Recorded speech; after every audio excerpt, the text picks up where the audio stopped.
So going into the capabilities of the macro buttons, I'm happy to report that it's capable of both macros and a true one-to-one button swap. So that means it doesn't have any of the issues of, say, the Mecha Warrior, where even if you put one button on your macro button, it would still send a macro sequence, and that comes with a lot of imprecision and a lot of lag.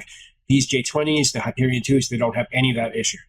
You could still just put one button on here and it will act exactly like the original button. So you could spam it, you could press it over and over, you could hold it, you could light press it, you could long press it, and it will act exactly like that original button, which is what you want when you're dealing with a macro button. And as far as what is programmable, it's all side specific. So left side inputs for left side, right side inputs for right side.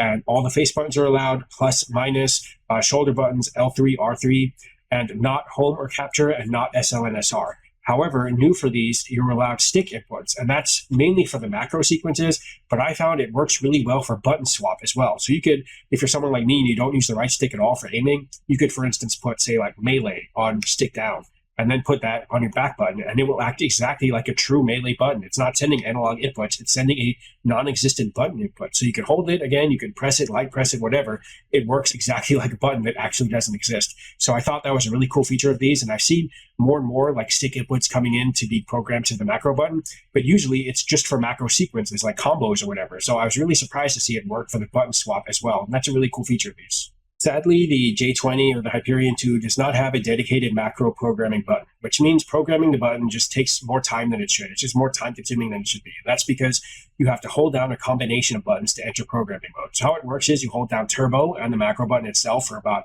3 to 4 seconds until it enters programming mode, and then you press what you want, and then you press the macro button again to commit it. And that's just way more, time consuming than if you look at other older Joy-Con that had a dedicated programming button. You could literally just hold this, press your button, and release it, and it's done.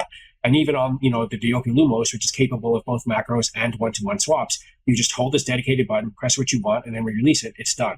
Now, I am happy that they used a combination to get into that, because it avoids the pitfalls of, say, for example, the Mecha Warrior that used the button itself to enter programming mode. That means it greatly reduces the capabilities of this button, because it meant you couldn't use anything that you were ever going to hold on this, because holding it would enter programming mode.